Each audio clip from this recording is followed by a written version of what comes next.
तो आप सब ने, जितने लोग अभी प्रार्थना सुन रहे हैं, आज दोपहर में आपने सब ने प्रार्थना सुननी है। मैंने नोट किया है दिन को लोग ज़्यादा सुनते हैं लेकिन दोपहर को बहुत कम सुनते हैं। अब जैसे मैंने आपको वचन समझा दिया, आपने वचन सुन लिया, लिखा वचन सुनने से विश्वास आता है। और अब मैं आपके लिए जब प्रार्थना करूंगा चंगियाई के लिए तो तुरंत आपको चंगियाई मिलेगी, लेकिन इतना समय नहीं है कि अभी करूं। आपको डिसिप्लिन में रहना होगा। तो आपको 12 बजे की प्रार्थना जरूर सुननी है। आपको तुरंत चंगियाई मिलेगी प्रभु यीशु मसीह के सामर्थ्य नाम में। मैं आपको सच में बता रहा हूँ, आपको नहीं मालूम जो लोग प्रार्थना नहीं सुनते कितनी आशीषें, कितनी चंगियाइयाँ वो मिस कर देते हैं। आपको नहीं मालूम लेकिन मुझे मालूम है, इसलिए मैं आपको बोल रहा हूँ आज दोपहर की प्रार्थना अद्भुत होगी यीशु के नाम में। तुरंत चंगियाई आएगी, रिपोर्ट नॉर्मल आएगी। कैंसर हो, कोई भी बीमारी हो, आज उसका अंत है दोपहर की प्रार्थना में। मैं आपको सच में बता रहा हूँ उसका अंत है प्रभु यीशु मसीह के सामर्थ्य नाम में। आमीन। छोटा आपका बच्चे की आशीष चाहिए, दोपहर की प्रार्थना में आना। खुदाबंद आपको ब्लेस करने जा रहा है। हालेलुया, हालेलुया। धन्यवाद यीशु। पिता परमेश्वर, मैं तेरे नाम का धन्यवाद करता हूँ, तेरे नाम की खुदाबंद तारीफ करता हूँ। तू महान परमेश्वर है, तू महिमा के योग्य परमेश्वर है खुदाबंद। खुदाबंद मैं तेरे नाम का धन्यवाद करता हूँ खुदाबंद, तूने मुझे संभाल कर रखा परमेश्वर, हर बीमारी से बचा के रखा, मुझे अच्छा जीवन दिया परमेश्वर, अच्छे लोग, अच्छा परिवार दिया परमेश्वर। मैं तेरे नाम की तारीफ करता हूँ। सब जन अपने हाथों को उठाओ और परमेश्वर के नाम का धन्यवाद करो इस सुंदर प्रार्थना के लिए, सुंदर सुबह के लिए। मेरा ये विश्वास है आपने इस प्रार्थना को अंत तक सुनना है और परमेश्वर के वचन को जब आज सुनोगे आपका जीवन बदलेगा, आपके जीवन से निराशा खत्म होगी और खुदावंद से आपको मांगना आएगा। आपने इस वचन को, इस प्रार्थना को अंत तक सुनना है। आपको परमेश्वर से आशीषें लेनी आ जाएंगी। चंगियाई कैसे लेनी है परमेश्वर आज आपको सिखाएंगे प्रभु यीशु मसीह के सामर्थ्य नाम में। अपने हाथों को उठाओ सब जन, तारीफ करो आज की प्रार्थना के लिए, उसकी पवित्र हजूरी के लिए। Thank you Jesus. Hallelujah, hallelujah. खुदाबंद आज मैं प्रार्थना करता हूँ खुदाबंद, जितने लोग इस प्रार्थना में जुड़े हैं खुदाबंद और जितनों के कान में मेरी आवाज़ जा रही है खुदाबंद, आज इनकी आशीष का दिन है प्रभु यीशु मसीह के सामर्थ्य नाम में। जैसे खुदाबंद मैंने गवाहियाँ सुनी कि तूने कैंसर के रोगियों को चंगा किया खुदाबंद, तूने बीमारों को चंगा किया खुदाबंद। सच में परमेश्वर जो आज नए लोग जुड़े हैं मेरे साथ खुदाबंद, आज इस प्रार्थना के बाद वो चंगियाई पाएंगे यीशु के नाम में खुदाबंद। आज तो रोगियों को चंगा करेगा आज के वचन के द्वारा और प्रार्थना के द्वारा परमेश्वर। मेरे बिलीव है जो लोग इस प्रार्थना को अंत तक सुनेंगे खुदाबंद, उनकी बीमारियों का अंत होगा यीशु के नाम में, उनके दुखों का अंत होगा प्रभु यीशु मसीह के सामर्थ्य नाम में। अगर आपका आमीन ऊंचा है तो ये आशीष आपकी है। अपने हाथों को उठा के तारीफ करो तालियों के साथ, ऊंची आवाज में हालेलुया बोलते हुए तारीफ करो। 7 बार बोलो हालेलुया, हालेलुया। बोलो बोलो हालेलुया। Thank you Jesus. रबा शखारे बेंदने में यारबा खंदलबा। धन्यवाद यीशु, धन्यवाद यीशु, धन्यवाद यीशु, धन्यवाद यीशु, धन्यवाद यीशु। हालेलुया, हालेलुया, हालेलुया, हालेलुया। धन्यवाद यीशु, धन्यवाद यीशु। हालेलुया, हालेलुया, हालेलुया। रबा शखा रे बेंदने में धन्यवाद यीशु। हालेलुया, हालेलुया। तेरी तारीफ हो, तारीफ हो, तारीफ हो। प्यारे पिता परमेश्वर तू महान परमेश्वर है खुदाबंद, तू महिमा का योग्य परमेश्वर है। मैं तेरे नाम का धन्यवाद करता हूँ, तेरे नाम की तारीफ करता हूँ परमेश्वर पिता। तारीफ करो सब जन, उसकी पवित्र हजूरी के लिए तारीफ करो, आज के सुंदर दिन के लिए तारीफ करो, धन्यवाद करो उसके नाम का। आज आपकी आशीष का दिन है, आपकी बरकत का दिन है, आपके छुटकारे का दिन है प्रभु यीशु मसीह के सामर्थ्य नाम में। आज आप गुड न्यूज़ को सुनोगे यीशु के नाम में, आपकी रिपोर्टें नॉर्मल आएगी। आज आपकी गवाही का दिन है प्रभु यीशु मसीह के सामर्थ्य नाम में। मैंने कहा आपके कान गुड न्यूज़ को सुनेंगे और आज आपकी गवाही का दिन है। अब मुझे अपनी गवाही दोगे प्रभु यीशु मसीह के सामर्थ्य नाम में। अगर आपका आमीन बड़ा और ऊंचा या आशीष आपकी है। रबा बाबा बाबा बाबा बाबा बाबा बाबा बा रबा शखंदा नका रोखोंदो नको लेबेंदे में यारबा खंदा लबा रिबारा बारा बारा बारा बारा बारा बारा रोखोंदो नमो रेबेंदे में यारबा खंदा लबा रबा शखंदा नका रोखोंदो नको लेबेंदे में। अपने हाथों को उठाओ सब जन, पवित्र आत्मा को मांगो सब जन। बिना पवित्र आत्मा के हम कुछ नहीं कर सकते। अपने हाथों को उठा के मांगो। जैसे 120 लोगों पे पवित्र आत्मा उतरा, आज जितने लोग इस प्रार्थना को सुन रहे हैं, आज खुदावन का पवित्र आत्मा जुम्बश के साथ उतरे यीशु के नाम में। अपने पापों की क्षमा मांगो। जो लोग पाप में हैं, पापों की क्षमा मांगो और पापों को छोड़ो। खुदावन मैं तुझसे क्षमा मांगता हूँ अपने पापों के, अपने गुनाहों की। मेरे गलत कामों को क्षमा कर खुदावन, और मुझ पर दया कर। अपना पवित्र आत्मा मुझ पर बहा खुदावन। इन लोगों को खुदावन क्षमा कर खुदावन, जैसे नहम्याह ने अपने लोगों के लिए प्रार्थना की खुदावन। मैं अपने लोगों के लिए प्रार्थना करता हूँ खुदावन, इन्हें क्षमा कर, इन्हें माफ़ कर खुदावन। इनकी गलतियों को भूल जा परमेश्वर, और इन पर अपना पवित्र आत्मा बहा प्रभु यीशु मसीह के सामर्थ्य नाम में। इधर पवित्र आत्मा से भर जाए प्रभु यीशु मसीह के नाम में। रा पा पा पा करो करो प्रार्थना सब जन, प्रार्थना करो सब जन। आज आपका दिन है पवित्र आत्मा से भरने का। खुदावंद आपको अपनी आत्मा से भरेगा प्रभु यीशु के नाम में, और कोई निराशा और डिप्रेशन आपका हिस्सा ना होगा। खुदावंद की शांति आपके दिलों में, दिमाग पर, आत्मा में आएगी प्रभु यीशु मसीह के सामर्थ्य नाम में। भरो उसके पवित्र आत्मा से। मांगो सब जन अपने हाथों को हिलाते हुए, गैर भाषा में प्रार्थना करते हुए। रबा बाबा बाबा बाबा बा रे बे बे बे बे बे बे रे बाबा बाबा बाबा बाबा बाबा बाबा रबा शाखंदा न मारो खोंदो नो खोले बेंदने में रे सोंदो नो यारबा खंदा ले बेंदने में रबा शाखंदा न कारो खोंदो नो खोले बेंदने में यारबा संदलबा रे बाबा बाबा बाबा बाबा बाबा बाबा रबा बाबा बाबा बाबा बाबा बाबा बाबा रबा शाखंदा न खा यारबा खंदा न कारो खोंदो नो खोले बेंदने में यारबा खंदा न का रबा शाखंदा न का यारबा खंदा लबा।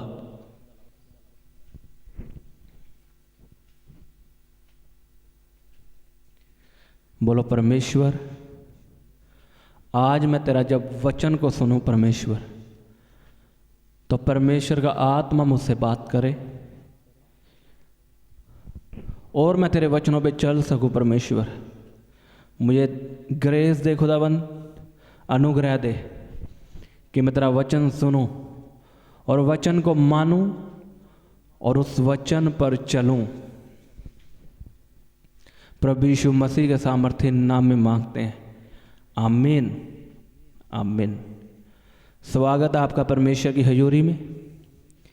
मेरा ये विश्वास है आज का वचन जब आप सुनोगे, आपको मालूम हो जाएगा कि परमेश्वर से आशीष कैसे लेनी है। आप बेचारे वाले क्रिश्चियन नहीं रहोगे। होते हैं ना बेचारे क्रिश्चियन, काश इस पर दया हो जाती, काश इसे ये चंगियाई मिल जाती। आप ऐसे क्रिश्चियन नहीं रहोगे आज के वचन के बाद, क्योंकि आपको परमेश्वर से मांगना आ जाएगा और लेना कैसे परमेश्वर से, वो आपको आ जाएगा अगर आपने इस वचन को मानकर पूरा किया। आमीन। लोग आज 10 साल से मसीह में हैं, लेकिन उनके पास चंगियाई नहीं है। लोग 10-15 साल से मसीह में आ चुके हैं, लेकिन अभी तक उनका घर नहीं बना। जिसको लेने के लिए वो चर्च में गए थे कि मैं चर्च जाने से मेरा घर बन जाएगा, मुझे चंगियाई मिल जाएगी, लेकिन आज उन्हें 10-12 साल मसीह में हो चुके हैं, लेकिन उनका घर नहीं बना। इसका कारण मैं आपको बताऊंगा और इसका हल भी आपको बताऊंगा प्रभु यीशु के नाम में। आमीन। कौन कौन रोज बाइबल पढ़ता है? किनके पास अपनी बाइबल नहीं है? सब अपने लिए बाइबल रखो, एक बाइबल खरीदो, उसको रोज़ पढ़ो, क्योंकि बिना वचन के मसीही ज़िंदगी अधूरी है। अधूरी से भी बदतर जिसे बोलते हैं ना, वो है। बिना वचन के हम कुछ नहीं कर सकते। जैसे मान लो आपको जंग लग चुकी है और आपको लड़ाई के लिए भेजा, मान लो एक फौजी को लड़ाई के लिए भेजा और उसको हम बोल रहे हैं कि बिना हथियार के लड़ाई करने जा। हाँ, समय पुराना होता तो वो हाथों से लड़ लेता, क्योंकि तब हथियार नहीं थे। लेकिन अगर आज बिना हथियार के उन्हें भेज देंगे, कोई गन नहीं है उसके पास, कोई राइफल नहीं है उसके पास, तो आपको लगता है वो जीतेगा? बताओ। वैसे ही मसीही ज़िंदगी, अगर आपके पास बाइबल ही नहीं है, आपका हथियार ही नहीं है, तो फ़ायदा नहीं कोई मसीह में चलने का। सच में बता रहा हूँ आपको, आपके पास बाइबल होनी चाहिए और उसके बाद उसकी प्रैक्टिस भी होनी चाहिए। रोज़ बाइबल को पढ़ना चाहिए। आमीन। हम वचन को पढ़ेंगे। अपने हाथों को उठाओ एक बार और परमेश्वर को कहो, मुझसे बात कर इस वचन के द्वारा। आमीन।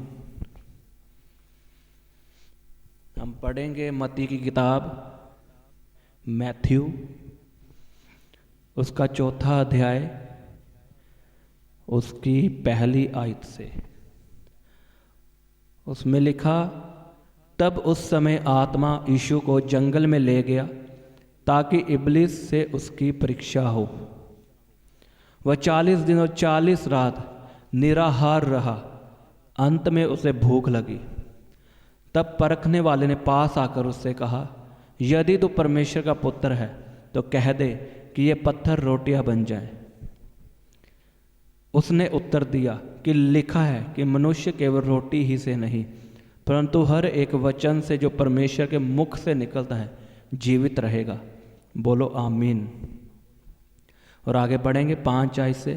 तब इब्लिस उसे पवित्र नगर में ले गया और मंदिर के कंगूरे पर खड़ा किया और उससे कहा, यदि तू परमेश्वर का पुत्र है तो अपने आप को नीचे गिरा दे, क्योंकि लिखा है कि वह तेरे विषय में अपने स्वर्गदूतों को आज्ञा देगा और वे तुझे हाथों हाथ उठा लेंगे, कहीं ऐसा ना हो कि तेरे पाँव में पत्थर से ठेस लगे।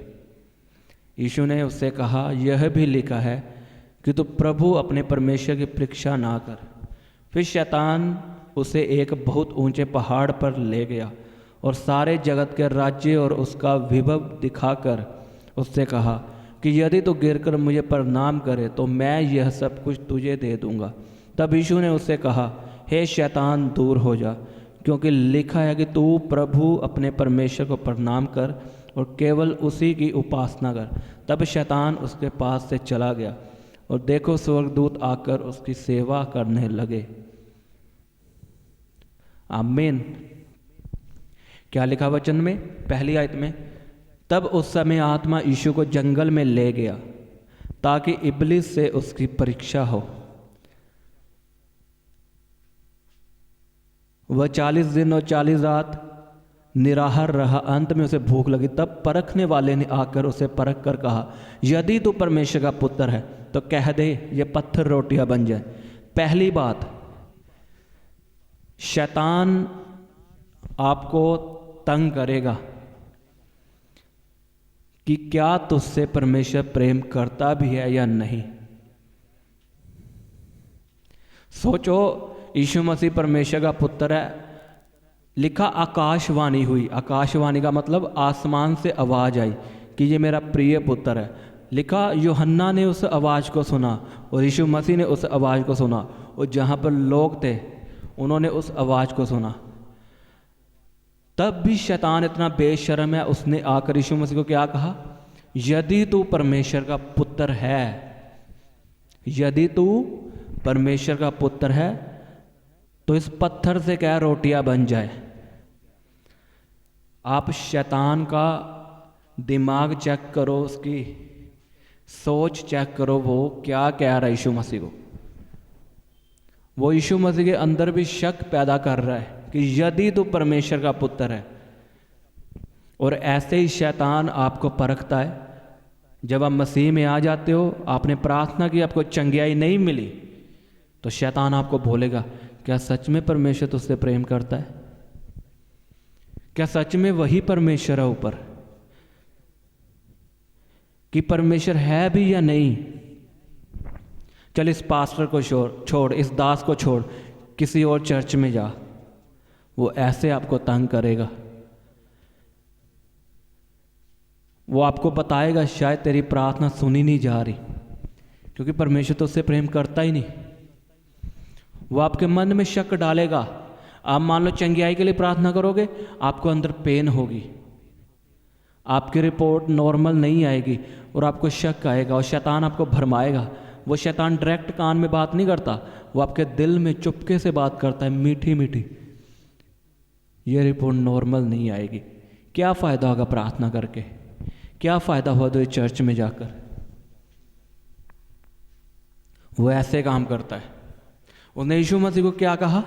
यदि तो परमेश्वर का पुत्र है।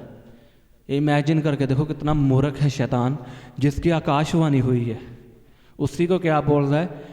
यदि तो परमेश्वर का पुत्र है, इन पत्थरों से बोल के ये रोटियां बन जाए।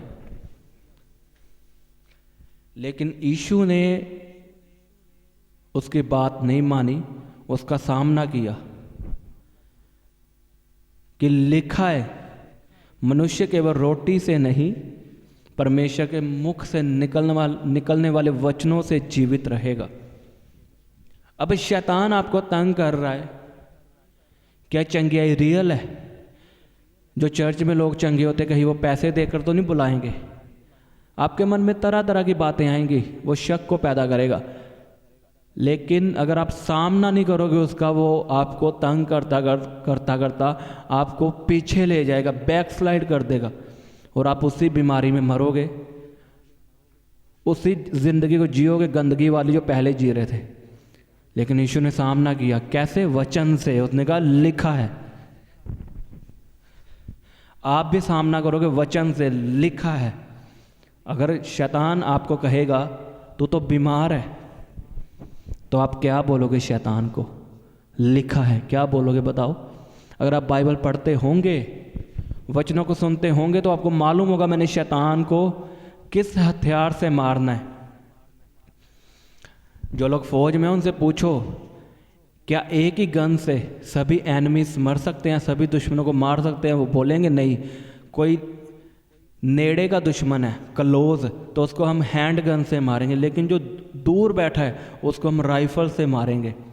अलग अलग हथियारों से अलग अलग दुश्मन मरते हैं। ऐसे वचन है, हम एक ही वचन से शैतान को कभी नहीं भगा सकते। मैं आपको पढ़ाऊंगा आगे, इसे डिटेल में लेकर जाऊंगा। लेकिन मैं आपसे पूछ रहा हूँ, अगर शैतान आपको बोलेगा तू 10 साल से चर्च में जा रहा है, तुझे अभी तक थोड़ी सी भी चंगियाई नहीं मिली, आप क्या बोलोगे उसे? आप क्या कहोगे कि लिखा है? बताओ मुझे। यीशु ने तो कहा लिखा है मनुष्य केवल रोटी से नहीं, परमेश्वर के मुख से निकलने वाले वचनों से जीवित रहेगा। आप क्या बोलोगे? आप ये बोलोगे लिखा है मैं उसके कोड़े खाने से चंगा हो चुका हूँ। कोई दूसरी बात नहीं, जस्ट एक वचन। उसने आपको कहा तू बीमार है मसीह में आकर भी, और आप उसे बोलोगे लिखा है उसके कोड़े खाने से मैं चंगा हो चुका हूँ, मैं मसीह में नई सृष्टि हूँ, बीमारी मेरा हिस्सा नहीं है। वो भाग जाएगा। उसके बाद वो आपके मन से बात नहीं करेगा। आमीन। शैतान इतना मूर्ख है, वो कैसे परख रहा है परमेश्वर को? सोच कर देखो कितना वो मूर्ख है। वो परमेश्वर को ही बोल रहा है कि अगर तू परमेश्वर का पुत्र है, तो सोचो वो आपको क्या बोलेगा भरमाने के लिए। हम आगे पढ़ेंगे 5वीं आयत से। तब इबलीस उसे पवित्र नगर में ले गया और मंदिर के कंगूरे पर खड़ा किया और उससे कहा, यदि तू परमेश्वर का पुत्र है तो अपने आप को नीचे गिरा दे, क्योंकि लिखा है कि वह तेरे विषय में अपने स्वर्गदूतों को आज्ञा देगा और वे तुझे हाथों हाथ उठा लेंगे, कहीं ऐसा ना हो कि तेरे पाँव में पत्थर से ठेस लगे। अब मुझे एक बात बताओ, अब तो शैतान ने झूठ नहीं बोला यीशु मसीह को, क्योंकि सच में लिखा है, वचन में लिखा है कि उसके दूत तुझे बचाएंगे, हाथों हाथ उठा लेंगे। अब तो सच बोल रहा है शैतान। अब तो सही बात कर रहा है। लेकिन फिर यीशु मसीह ने क्यों कहा ऐसा? यीशु ने उससे कहा, यह भी लिखा है कि तू प्रभु अपने परमेश्वर की परीक्षा ना कर। क्योंकि शैतान यीशु मसीह को बोल रहा था कि तू खुद अपने आप गिरा दे। एक तो होता बंदा गिर जाता है तो उसको बचाने आएंगे दूत, लेकिन शैतान चाहता था यीशु मसीह परखे, वो वचन से भरमाने की कोशिश कर रहा था। आज ऐसे कई निकम्मे लोग हैं जो है तो मसीह में, लेकिन भरमाते हैं मसीह लोगों को ही। एक मैं आपको बात बताना चाहता हूँ, अगर कोई आपके पास आता है, चाहे वो दास हो चाहे कोई भी हो, चाहे वो 12 घंटे प्रार्थना करता हो, अगर वो आपको ये कह रहा है कि तुम मरने वाला है, मैंने सपने में तेरी मौत को देखा है, उसे भगा देना। मैं आपको सच में बता रहा हूँ। चाहे वो आपको ऐसा बोले कि मैंने तुझे मरता हुआ देखा है, तो ये कर बच जाएगा, उसे सच में भगा देना। मैं आपको झूठ नहीं बोल रहा। क्योंकि पुराने नियम में अगर हम होते तो हम ये बात मानते, लेकिन नए नियम में ऐसा कुछ नहीं है। कोई दास को परमेश्वर ये नहीं दिखाएगा वो मरने वाला है, क्योंकि अब मरना और जीना हमारे हाथ में है। अगर हम अंगीकार करेंगे मरने का तो मर जाएंगे, जीने का अंगीकार करेंगे तो जिएंगे। अगर कोई दास आपसे बोल रहा है तो समझ जाना वो शैतान उसके अंदर से बात कर रहा है, उसे भगा देना। अगर ज़्यादा उसकी सुनोगे तो आप दिल में बात बैठा लोगे और आपके साथ वैसा ही होगा। क्योंकि परमेश्वर कभी अब ऐसे स्वप्न नहीं दिखाता कि वो मरने वाला है या उसको हार्ट अटैक होने वाला है। नो, हाँ आपको समझाने आए अलग बात है कि तू ये ना कर वो ना कर, वो अलग बात है। लेकिन आपको सीधा आके कह रहा है कि तू मर जाएगा, उससे भगा देना। क्योंकि वो लोग ऐसे हैं जो वचन से भरमाते, उन्हें खुद नहीं मालूम कि उनसे परमेश्वर ने बात नहीं की, शैतान ने की है। उन्हें ऐसा लगता है शायद परमेश्वर ने स्वप्न दिखाया मुझे, मैं उसको बोलूँगा। वो बीज बो रहे आपके अंदर मौत का, और उसके अंदर शैतान ने उसे दिया वो बीज। शैतान ने बात की है। हर बार परमेश्वर बात नहीं करता। परमेश्वर इतना फ्री नहीं है कि हर बार बात करे। वो जब जिससे बात करनी होगी वो कर लेता, मालूम पड़ता परमेश्वर ने बात की है। आमीन। तो ऐसे ही शैतान यीशु मसीह को परख रहा था, वचन से भरमा रहा था कि अपने आप को गिरा और उस वचन से प्रार्थना कर कि उसके दूत तुझे बचाए। लेकिन यीशु मसीह ने जवाब दिया कि ये भी लिखा है कि अपने परमेश्वर की परीक्षा ना कर। आज लोग परमेश्वर को परखते हैं। एक दास ने 4 लड़कियों की बात बताई थी। वो 4 लड़कियां एक बंदगी में जा रही थी और वहाँ पे कितना सारा पानी था डूबने वाला। उन लड़के ने बोला कि वो पतरस का परमेश्वर हमें बचाएगा, और वो पानी के अंदर चली गई। और अगले दिन न्यूज़ में आई कि इन्हों के परमेश्वर ने इन्हें बचाया नहीं, ये तो मर गई। अगर आप बाइबल को पढ़ोगे तो पतरस ने ये नहीं कहा था कि यीशु मसीह मैं तेरे पास आ रहा हूँ, मैं पानी पे चलूँगा तेरे पास आ रहा हूँ।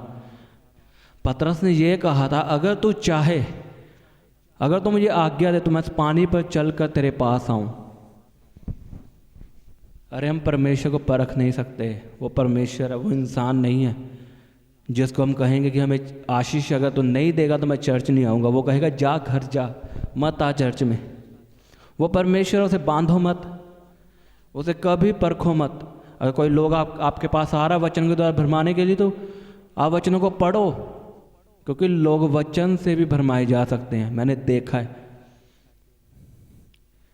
अब शैतान भी तो वचन से भरमा रहा था कि ये भी लिखा है कि अपने आप को गिरा दे नीचे। अगर यीशु मसीह को वो वचन मालूम ना होता तो क्या करता यीशु मसीह? फंस जाता। इसलिए मैं आपको बोलता हूँ अपनी बाइबल अपने पास रखो, उसे पढ़ो।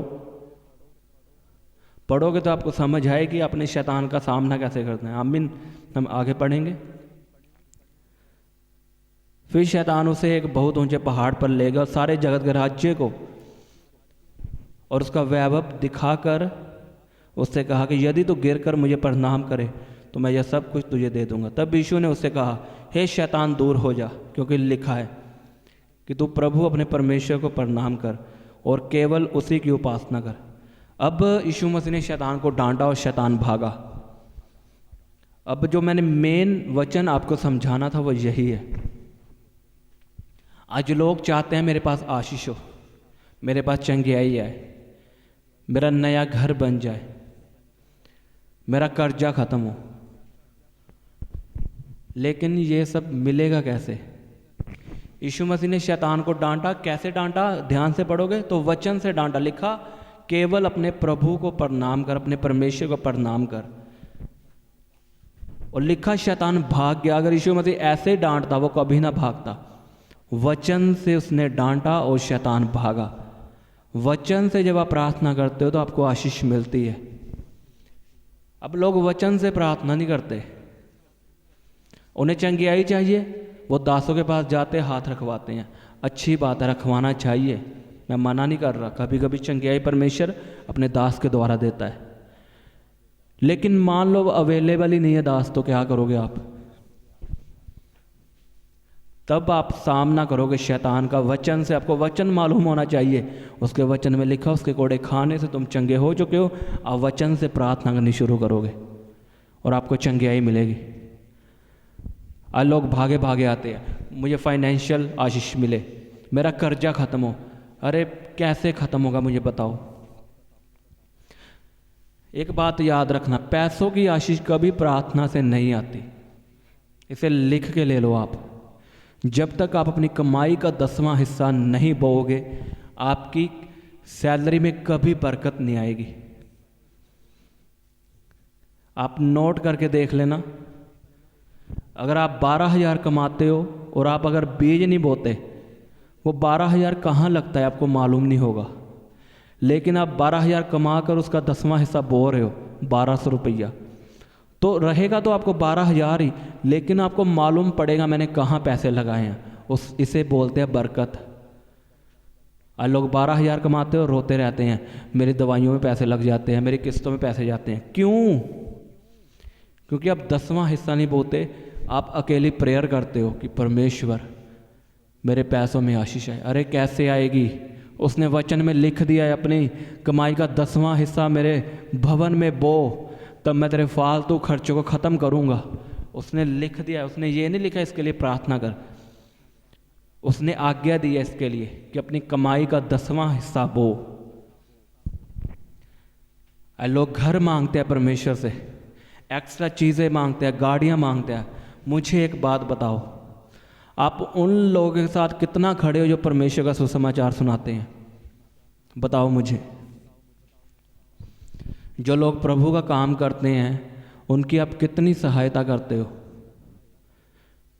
एक तो हो गया 10वां हिस्सा, लोग उससे भी बढ़कर हैं, बीज बोते। मैंने देखे अपनी लाइफ में, मैं खुद ऐसा करता हूँ। जो लोग परमेश्वर का काम करते हैं उनके साथ खड़े रहना, पैसों के साथ उनकी हेल्प करनी, इसलिए परमेश्वर अपने लोगों को ऊंचा करता है। मैं आपको क्यों बता रहा था पिछले दिनों में, कोई ऐसा बंदा ढूंढो जो सुसमाचार सुनाता है, उसकी सहायता करो अगर आप बढ़ना चाहते हो। कोई ऐसी चर्च के साथ जुड़ो जो सुसमाचार सुनाती है। आप फाइनेंस में बढ़ोगे जब आप वचन को पूरा करोगे। इसके लिए प्रार्थना नहीं है, इसके लिए वचन है, आज्ञा है। आमीन। जब आप आज्ञा पूरी कर दोगे, अपनी कमाई का 10वां हिस्सा बोओगे, अपने पैसों को लगाओगे परमेश्वर के कामों के लिए, तब प्रार्थनाएं काम आएंगी। जब मैं घोषणा करूंगा कि आपकी रसोई पर बरकत आए, तब वो काम करेगी घोषणा है। आमीन। क्यों लोगों का घर नहीं बन रहा 13-13 साल से? कमाई नहीं बढ़ रही। कारण ही यही है, कमाई से बोते नहीं, वह प्रार्थना करते जा रहे हैं, प्रभु मुझे फाइनेंशियली ब्लेसिंग दे, मुझे घर दे, मुझे गाड़ी दे। इसलिए मैंने आपको बोला था आपको आशीष लेनी आ जाएगी। आप रोओगे नहीं परमेश्वर के आगे, मुझे ये दे, मुझे वो दे, तुक्का नहीं लगाओगे।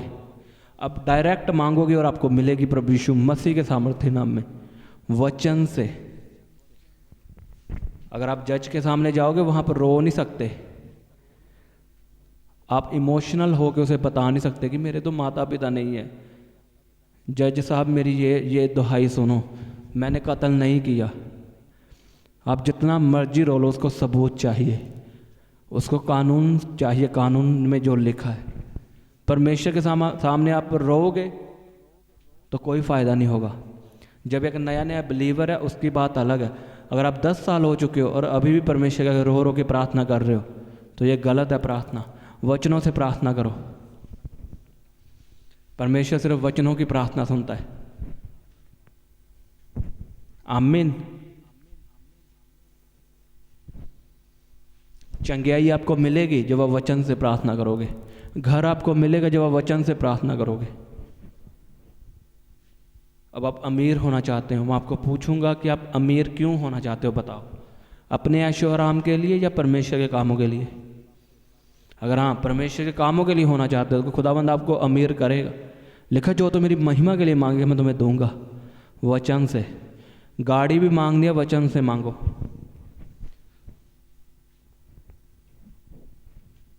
हालेलुया। अगर बाइबल नहीं है आपके पास तो आज ही बाइबल ऑर्डर करो, बाइबल मंगवाओ, उसे पढ़ो, वचनों को लिखो, वचनों से प्रार्थना करो। आपका जीवन बदल जाएगा प्रभु यीशु मसीह के सामर्थ्य नाम में। आपको सच में बता रहा हूं, आप बड़ी बड़ी आशीषों को देखोगे प्रभु यीशु मसीह के सामर्थ्य नाम में। आमीन। तो आज की प्रार्थना जो चंगियाई की प्रार्थना है वो हम दोपहर की प्रार्थना में करेंगे। तो आपने दोपहर की प्रार्थना जरूर सुननी है। अब आपने वचन सुन लिए हैं, दोपहर की प्रार्थना में आपको चंगियाई मिलेगी। आमीन। अपने हाथों को उठाओ सब जन, इस वचन के लिए तारीफ करो। इस वचन को आपने दोबारा सुनना है और प्रार्थना करो कि ये वचन मेरी जिंदगी में 100 गुना फल रहा है। बोलो सब जन अपने हाथों को उठा के, ये वचन मेरी जिंदगी में 100 गुना फल लेके आए। प्रभु यीशु मसीह के सामर्थ्य नाम में मांगते हैं। आमीन। तारीफ करो सब जन। तो हम मिलेंगे दोपहर की प्रार्थना में। तो आप सब ने, जितने लोग अभी प्रार्थना सुन रहे हैं, आज दोपहर में आपने सब ने प्रार्थना सुननी है। मैंने नोट किया है, दिन को लोग ज़्यादा सुनते हैं लेकिन दोपहर को बहुत कम सुनते हैं। अब जैसे मैंने आपको वचन समझा दिया, आपने वचन सुन लिया। लिखा, वचन सुनने से विश्वास आता है। और अब मैं आपके लिए जब प्रार्थना करूंगा चंगियाई के लिए तो तुरंत आपको चंगियाई मिलेगी, लेकिन इतना समय नहीं है कि अभी करूं। आपको डिसिप्लिन में रहना होगा। तो आपको 12 बजे की प्रार्थना जरूर सुननी है। आपको तुरंत चंगियाई मिलेगी प्रभु यीशु मसीह के सामर्थ्य नाम में। मैं आपको सच में बता रहा हूँ। आपको नहीं मालूम जो लोग प्रार्थना नहीं सुनते कितनी आशीषें, कितनी चंगियाइयाँ वो मिस कर देते हैं। आपको नहीं मालूम, लेकिन मुझे मालूम है। इसलिए मैं आपको बोल रहा हूँ, आज दोपहर की प्रार्थना अद्भुत होगी यीशु के नाम में। तुरंत चंगियाई आएगी, रिपोर्ट नॉर्मल आएगी। कैंसर हो, कोई भी बीमारी हो, आज उसका अंत है दोपहर की प्रार्थना में। मैं आपको सच में बता रहा हूँ, उसका अंत है प्रभु यीशु मसीह के सामर्थ्य नाम में। आमीन। छोटा आपका बच्चे की आशीष चाहिए, दोपहर की प्रार्थना में आना। खुदाबंद आपको ब्लेस करने जा रहा है प्रभु यीशु मसीह के सामर्थ्य नाम में। आमीन। सबको जय मसीह की। हालेलुया। आप अपने दान दशवांश और भेंट हमें इस अकाउंट नंबर पर भेज सकते हैं, या आप अपने पेटीएम या फ़ोनपे के द्वारा हमारे QR कोड को स्कैन करके अपनी ऑफरिंग भेज सकते हैं। आप अपने दान दशवांश और भेंट हमें इस अकाउंट नंबर पर भेज सकते हैं, या आप अपने पेटीएम या फ़ोनपे के द्वारा हमारे QR कोड को स्कैन करके अपनी ऑफरिंग भेज सकते हैं। आप अपनी प्रेयर रिक्वेस्ट इस व्हाट्सएप नंबर पर हमें भेज सकते हैं। आप हमें फ़ोटो, नाम और अपनी प्रॉब्लम लिखकर इस व्हाट्सएप नंबर पर हमें भेज सकते हैं। हम आपके लिए निरंतर प्रार्थना में रहते हैं। आप हमारे साथ सुबह 4 बजे, दोपहर 12 बजे और शाम 5 बजे प्रार्थना में जुड़ सकते हैं। आप हमारे पेज यीशु दे दीवाने को फेसबुक और इंस्टाग्राम पर फॉलो कर सकते हैं।